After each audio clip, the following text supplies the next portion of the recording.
Сайн байцгаана уу? Бодрия төвшин байна. Бүгдэнд нь энэ өдрийн мэндийг хүргэе.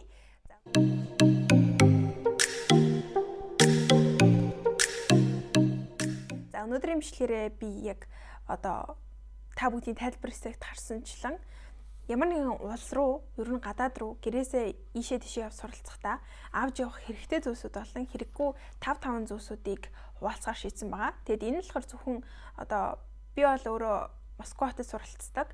Тэгэхээр яг Орос улбаны улс руу гэсэн үг. Тэгэхээр яг та бүхэн бас энэ тухайн сурах гэж явах байгаа улсаас бол хамаарад өөр байж болно. За тэгэхээр хамгийн ихэнд нь гэх юм бол номнууд гэж байгаа. Тэгээ миний хувьд бол яг л нэг юм 10 жил байхын л дээ ингээ ширээн дээр айгу олон ном авалж тавьдаг. Бүр ингээд нэг дэвтэр ном нь айгу их тэгээд ингээд бүх юм яг ингэж үрж тавьж агаад ингээд хичээлээ хийдэг ч юм уу. Тийм сурагч байсан. Тийм болохоор ерөөхдөө яг л тэрнийг зуршлаараа гэрийнхаа ширээн дээр байсан өөртөө хэрэгтэй гэж удсан бүх ингээл уг нь ингээл ангилж ялгаад байсан ч гэсэндээ яг л нэг хэрэгтэй гэж удсан зүйлсүүд нь байгаад байсан учраас тэдрийг ингээд өөргөвчөнд хийгээл авчирч байсан. Тэгэд айгу хүнд байсан яг үнийг хэлэхэд тэгэл чамдаанаа барайл өөргөвчөө өрөөлтэй бас өөр ингээл уут мут зөндөө олон юмнууд барайл ирж хахад бол нэлээд хүнд байсан. Тэгээ эдгээр зүйлсийг ингээд авчираад яг бүх номнуудаа бүх дэвтрүүдээ ашиглаж байгаа мó гэвэл бас үгүй. Тийм болохоор ерөнхийдөө нэг хүнд номнууд ч юм уу те яг чамд хэрэг болох уу гэдгийг сайн харж агаад бодож агаад очиод өөр зүйлээр орлуулах боломжтой юу, захим хувилбар нь байна уу гэдгийг харж агаад хүнд ном дэвтрнүүдээ бол сайн бодож үзэж агаад авчирж агаарэ. Энд бол би ингээ бас л нэг өөр нэг сургууль сураал те өөр нэг юм програмд хамрагдаад ингээ явж байгаа. Тэнгүүд заавал Монголд ашиглаж байсан номнууд яг надад хэрэг болох уу гэдгийг сайн бодож үзэх хэрэгтэй байсан байлээ. За хоёрдугаарт нь гэх юм бол Словар гэж байгаа. За яагаад Словарыг хэлж байгаа вэ гэхээр миний хувьд бол анх яг 6 дугаар ангитай Москвад ирээд Орос сургууль сурч байхдаа яг юм Словарны хуудас эргүүлж өрхөдөө Орос үгнүүдийг цээжилдэг, сурдаг, орчуулдаг байсан. Тэгээ яг тэрнгээрээ сэтгэл надад Словар шиг хэрэгтэй зүйл байхгүй заавал авч явна гэл тийж бодож байгаа л авч иржсэн. Тэгээ айгүй хүнд ийм Словар бас авчирж исэн. Тэгээ энийг бол ирсэн цааш би ерөөсө баг ганц ч ашиглаагүй. Яагаад гэх юм бол цаг үе хөгжсөн те 5-6 жил өнгөрсөн, 7-8 жил өнгөрсөн. Тийм болохоор утасны те одоо интернет орчуулга бол хамаагүй сайн бөгөөд хамаагүй хурдан. Тийм болохоор ямар нэгэн том тойл бичиг, сурах бичиг авч явах жаавал маш сайн бодоорой гэж хэлье. За 3 дугаарт нь гэх юм бол хүнд хувцас хэрэглэлүүд гэж байгаа. Тэгэд миний хувьд болохоор яг 11 сард ирсэн. Тэгээ 11 сард ирэхэд бол ерөөхдөө өвөл болж исэн тийм үү. Тэгэл одоо өвлийн гутал, тэ өвлийн хүүртэг, тэ дан ганц өвлийн гутал хүүртэг гэхгүй ингээл нэхий ч юм уу, тэ өвлийн хүнд цамцнууд ч юм уу, тиймэрхүү зүйлсийг бол мэдээж авчирсан. Тэгэнгүүт ингээд өвлийн гутлаа ингээл авчирсан чинь тэ өвлийн гутлаа авчирхын тулд ингээл бас зарим нэг гутлуудыг үлдээгээл ирж байгаа юм л та. Тэгэнгүүт миний өвлийн гутлын цахилгаан эвдэрсэн. Тэгэд яалтчгүй тэр одоо яг юунаас болсон цас давснаас болсон ямар ч байсан эвдэрсэн зүг зүрээсэн зүйлс. За тэгэнгүүт ингээд өвлийн гутлын авчирсан гутал маань хэрэггүй болж байгаа. Тэгээд бас нэхий авчирсан чинь бас тийм ч их өвлийн одоо хүртэг өмсөөл нэхий өмсөд ах шаардлагагүй.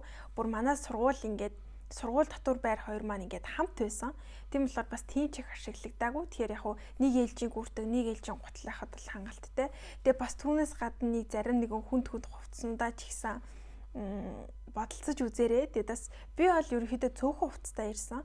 Тэгээд бас маш олон хувцас авчирдаг одоо охтууд ч юм уу те хөвгүүд бол байдаг. Тийм учраас тэр хүмүүс бол яг эдгээр хувцснуудыг яг очиод яг өмсөх үү эсвэл очиод би өөр хувцс худалдаж авах уу гэдгээ сайн бодоорой. Тэгээд бас энд ирээл хувцс хаяал мэдээж энд бол шатаан гэсэн зүйл байхгүй шүү дээ те. Тэгэхээр одоо энд ирж хувцаа хайж яхаар зүгээр яг Монголда үлдээгээд гэртээ үлдээгээд ирсэн дээр шүү. Тэрэн дээр бас сайн одоо цомхон эмих зэгстэй хандаарай гэж хүсэж байна. За 4-дүгээрт нь гэх юм бол олон улсын картууд гэж байгаа. Тэгээ миний хувьд болохоор яг анх явахаар шийдэх үедээ бол Хаанбагны олон улсын карттай байсан. Тэгэд бас хүмүүсийн ярианаас сонсоод байхад яг Хаанбаг жоохон одоо шимтгэл өндөртэй байдаг гэх мэт ярианаас нь болоод ерөөхдөө голлон танкны олон улсын картыг төрөвжилсэн байдлаар гаргуулж аваад иржсэн. Тэгээ яг тэр зүйлийг гаргуулж аваад ирж байхад л 2 карт байгаа штэ. Тэнгүүт ирээд яг нөгөө нэг итэмээс мөнгө ингэж гаргаж аваад ирсэн. Тэгээ бас нэлээд өндөр шимтгэлтэй одоо чинь олон улсын карт Монгол мөнгөө дансруугаа хийгээд тэгээд рублээр гаргаж аваад исэн гэж хэлж олно. Тэнгүүд хаан банкных гэхэд одоо нэг гаргалт хэдэн ч төгрөгөөс хэдэн ч рублээс нэг гаргалт нь 5500 төгрөг ч юм уу эсвэл 5000 төгрөг байсан. Тэнгүүд голлон банкны хувьд гэх юм бол 3000 төгрөг байсан. Тэгээд яг иймэрхүү өндөр шимтгэлтэй те нэг дор их мөнгө авахгүй тэгэл бас нилээ ингээл багаар нь ч юм уу тодорхой хэмжээгээд авахуд бол нэлийн өндөр шимтгэл хөтөлж байсан. Тэгээ дараа найзаасаа нэг мөнгөн гуйлга хийдэг тийм онлайн газрууд байдаг талаар олж мэдээд ерөөхдөө гуйлуулж авч исэн. Тэгэд яг яагаад олон улсын карт гэж хэлж байгаа юм бэ гэхээр одоо ерөөхдөө олон улсын карт бол мэдээж хүнд хэрэгтэй. Гэтэ тийм олон ч юм уу эсвэл бүр ингээл зайлшгүй чухал хэрэгтэй зүйл биш ээ. Яагаад гэх юм бол одоо намайг анх сургууль дээр ирэнгүүт яг Оросд хамгийн түгээмэл ашигладаг хамгийн одоо хөнгөлөлттэй ч юм уу те түгээмэл ашигладаг банкны картыг сургууль маань шууд захиалаад тэгээд банкн дээр очиод авч исэн. Тэр картыг ерөөхдөө 9 цагаас хойш Орос доторх бүх гүйлгээгээ тэр картаар хийсэн. Тийм болохоор яг тухайн улс орныхаа ашигладаг картыг ашигладаг учраас бүр тийм ч их олон улсын карт захиалаад маш сайн ингээл нэг шаардлагатай зүйлс бол биш юм байлээ шүү гэдгийг хэлье. За тэгээд бас тухайн улс орондоо очиод яг мөнгөө яаж ингэж гуйвуулж, яаж ашиглах, яаж зарцуулах, яаж ингэж гуйвуулж авч явах талаараа сайн судлаарай гэж хэлье.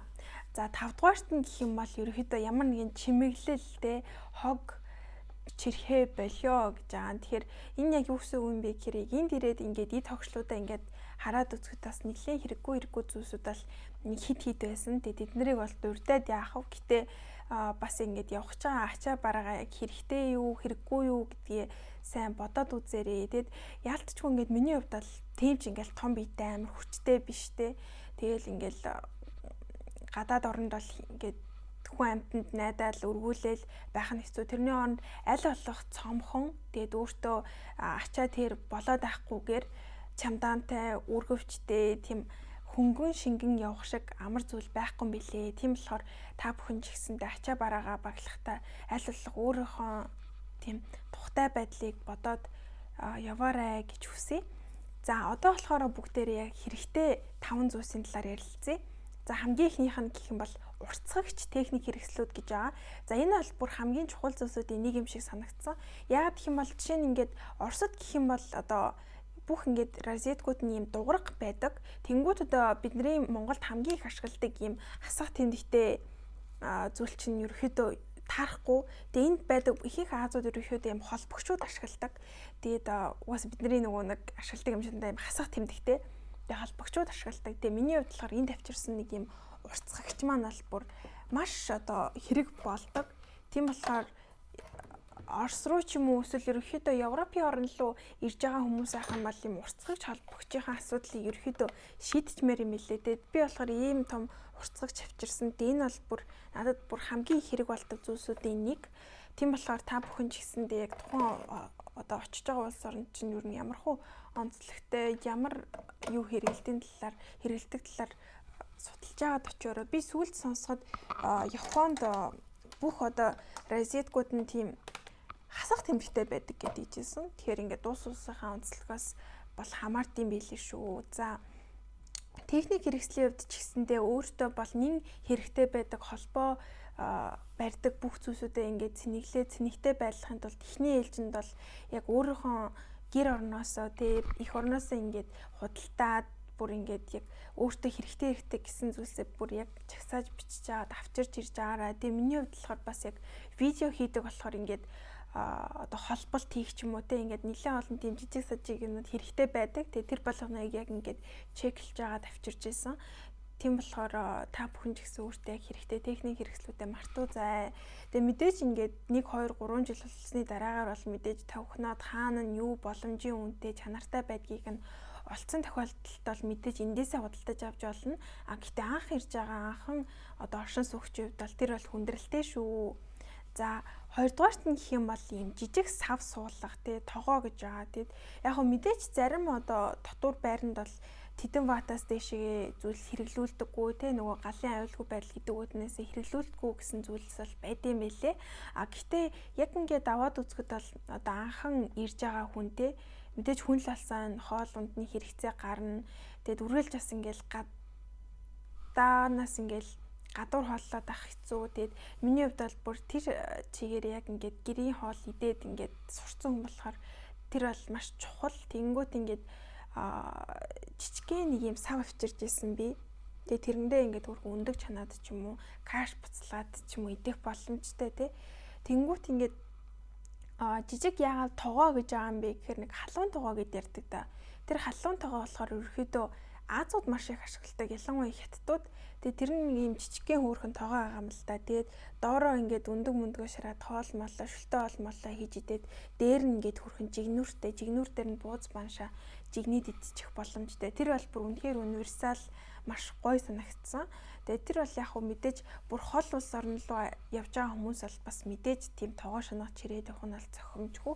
Гэтээ одоо Оросын албаны улс ч юм уу те Хятад улс руу ч юм уу явж байгаа хүмүүс ахын бол бас хэрвээ ачаа бараанд ч боломжтой ахын бол тиймэрхүү зүйл аваад очсон байхад бол чамд хэрэг болно. Тэгээд яг хөө мэдээж тухайн улс орондоо очиж захиалаад авах боломжтой, сав суулгаж авах боломжтой. Гэтээ зүгээр яг хөө эхний ээлжинд ч юм уу те эсвэл яг бүр нэг юм Оросд бол мэдээж тийм жижигхэн халуун тогоо энэ төр бол бүр зарагдаад яг ийм гоё хүний хэрэгтэй бүрэн ханх үед тийм зүйл нь боломжийн үнэтэйгээр байна гэдэг бол бас нэлийн ховор.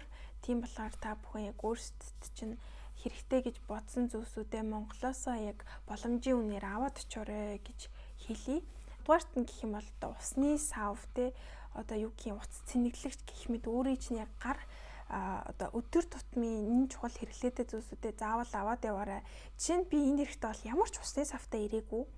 Тэгэд одоо яг онгоцноос буугаал яг нэг газар орж юм идэл байрандаа ирж байгаа юм л да. Тэгэд байрандаа ирсэн хүн чинь тэгэл цэвэрлэгээ энтрээ хийгээл тохируулалт энтрээ хиймээр болол хувц унараа гаргаал.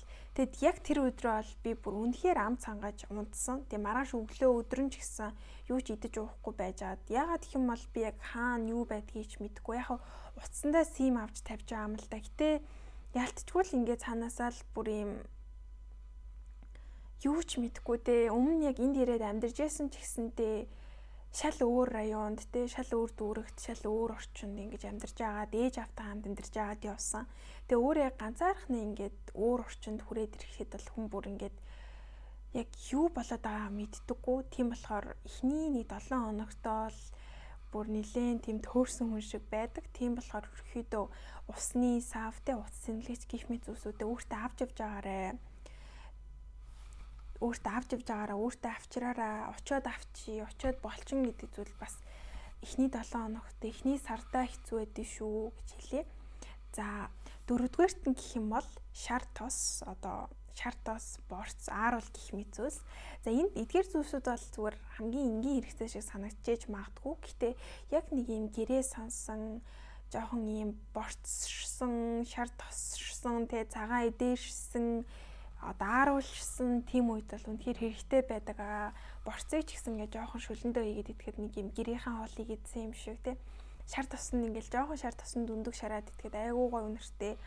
Бүр шар тос шиг гоё тос ерөөхдөө байхгүй юм шиг тийм надад санагцсан. Тэгээд өдөр тутмын хоол ундыг чинь хэрэгцээг хангаад байхгүй ч гэсэндээ зүгээр яг чамд хэрэгтэй өөртөө авцсан байхад хэрэгтэй шүү гэдгийг хэлье. Тэгэд борцны хувьд юм бол яг ингээд ийм зориултын баглаа боолоор нь боолгоод шошхыг наалгацсан байхад бол ямар ч асуудалгүй байдаг. Тэгээ шар төсөө хувьд болохоор баг зэрэг хайлахыг стооцвол яг зөв савндаа хийгээд ирэх юм бол ямар ч асуудал байдгүй. Тэгээ ааруул бол мэдээж гоё заримдаа ингээд снакийн оронд ингээд идээд ашиглаад явхад бол маш гоё байдаг. За 5 дугаарт нь болохоор эм бэлтгэл төрхлөхүүд гэж байгаа. Тэгэхээр яг эм бэлтгэлийн хувьд юм бол яг мэдээж бол Оросын эмээсэнд бол бүх эм төрхлөхүүд бол хангалттай байгаа. Тэгээд та нарыг бол одоо юу гэх бүр Монголоос ингээл капсулаараа навчир гээгүй зүгээр л яг өөрийнхөө биеийн онцлог тохируулаад нэг баг ширхгээр нь авчирсан байхад нэг жоохон өвдөөд хавдсан үед чинь маш хэрэг болт юм билээ шүү. Тэгэд миний хувьд болохоор яг ингээд жоохон ходоод гиз хямрах гэдэг төрлийн хүн. Тийм болохоор ингээд манай ээж яг ингээд гизний юм, цээж хорсолтын юм, одоо ходоодны юм гэл өвчин амдалтын эмтрийг өгж явуулсан. Гэтэ яг 100 ингээд бишээ өвөл ингээд нэлээд амар хоолоо өвдөөд тэгэд гаавж үлгсэн ч болохгүй. Тэгэд эмийн сангаас яг хоолооны юм авъя гэдгийгсэн чинь яг ингээд бүхлээр нь зарна ямар ч тийм ширхлэг эсвэл баг тоогоор нь өгнө гэсэн юм байхгүй. заавал ингээд нэг хайрцагаар нь авна гэд. Тэгээ нэг хайрц зарна гэд. Тэгээ нэг хайрцаг нь хэдэн бэ гэдгээр 1000 рубль 2000 рубльтэй 60 70 80 мянган төгрөг ингээд болоод өвчиж байгаа. Тэгэхээр ингээл тэр нь одоо нэг 60 70 ширхэг ч юм уу те 30 40 ширхэг ийм олон тооны юм байгаад байгаа. Тийм болохоор ерөөхдөө нэг өөрийнхөө биеийн онцлог тохируулаад өвдөхгөөд байдаг, нийлэнхүүдээ жоохон өвдөж хавдах гэдэг зүйлсүүдтэй нэг баг юм бол аваад ирэхэд хэрэгтэй юм байлээ шүү гэдгийг хэлье. За тэгээд өнөө эдгээр зүйлсүүд бол та бүхэнд бас зарим зүйлсээрээ хэрэг болж чадсан баха гэдэгт бол итгэлтэй байна. Тэгээд энэ удаагийн бичлэгтээ хамт байсанд баярлалаа.